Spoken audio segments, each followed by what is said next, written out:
আমন্ত্রণ জানাচ্ছি প্রবাস কণ্ঠ রাতের বুলেটিনে powered by my NJ trip. শুরুতে জানাবো আজকের প্রধান শিরোনামগুলো। মালয়েশিয়ায় বেড়েছে অপরাধের হার, বড় ভুক্তভোগী প্রবাসীরা।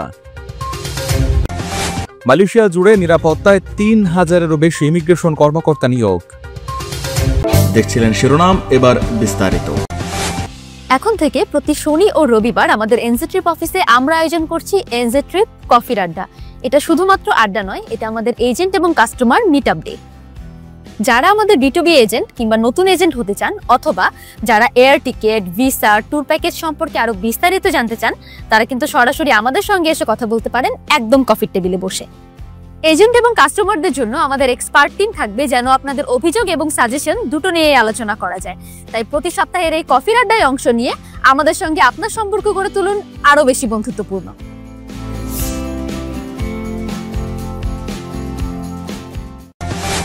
মালয়েশিয়ায় ২০২৪ সালে অপরাধের হার ১১.১% বৃদ্ধি পেয়েছে। পরিসংখ্যান বিভাগের সর্বশেষ প্রতিবেদনে বলা হয়েছে, গত বছর দেশে মোট ৫৮,২৫৫টি অপরাধের ঘটনা নথিভুক্ত করা হয়েছে, যা ২০২৩ সালে ৫২,৪৪৪ ঘটনার তুলনায় উল্লেখযোগ্যভাবে বেশি। কর্মক্ষেত্রে স্বাস্থ্য নিরাপত্তা সংক্রান্ত অপরাধের হার সবচেয়ে বেশি, ৭১.১% বৃদ্ধি পেয়ে ২৯৬টিতে পৌঁছেছে।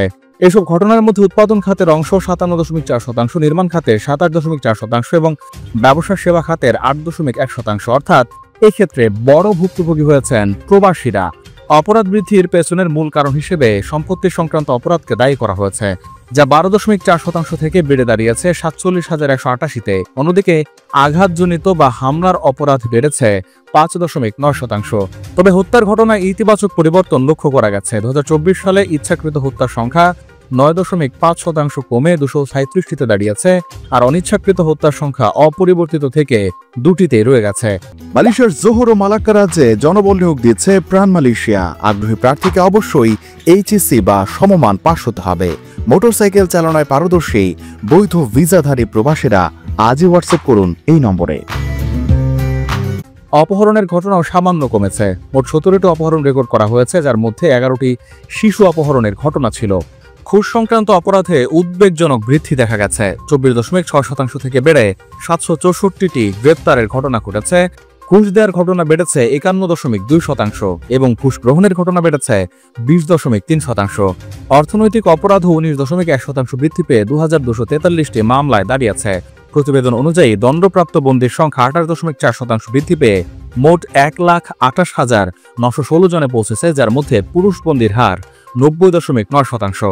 সামগ্রিকভাবে ২০২৪ সালে মালয়েশিয়ায় অপরাধের চিত্রে উদ্বেগজনক প্রবণতা দেখা গেলেও হত্যাকাণ্ড ও কিছু সহিংস অপরাধে সামান্য উন্নতি দেশের আইনশৃঙ্খলা পরিস্থিতিকে ইতিবাচক দিকে নির্দেশনা দিচ্ছে। আসিয়ান শীর্ষ সম্মেলনকে কেন্দ্র করে মালয়েশিয়া জুড়ে নিরাপত্তা ও আগমন কার্যক্রম নির্বিঘ্ন রাখতে মালয়েশিয়ার ইমিগ্রেশন বিভাগ ৩,০০০-এরও বেশি কর্মকর্তাকে দেশের সব প্রবেশ পথে নিয়োগ দিয়েছে।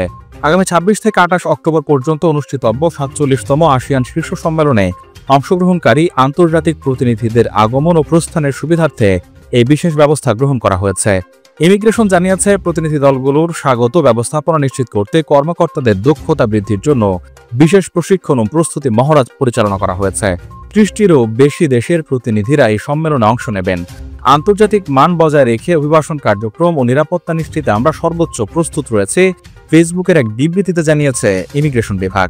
২০২৫ সালে আসিয়ান সভাপতির দায়িত্ব পালন করছে মালয়েশিয়া। এবারের ৪৭তম আসিয়ান শীর্ষ সম্মেলন ও সংশ্লিষ্ট বৈঠকগুলো অন্তর্ভুক্তি ও টেকসই উন্নয়ন শিরোনামে অনুষ্ঠিত হবে। এই সম্মেলনে যুক্তরাষ্ট্রের প্রেসিডেন্ট ডোনাল্ড ট্রাম্প, চীনের প্রধানমন্ত্রী লি চিয়াং, ব্রাজিলের প্রেসিডেন্ট Luiz Inacio Lula da Silva এবং দক্ষিণ আফ্রিকার প্রেসিডেন্ট সিরিল রামাফোসা সহ বিশ্ব নেতারা উপস্থিত থাকবেন বলে সংশ্লিষ্ট সূত্রে জানা গেছে।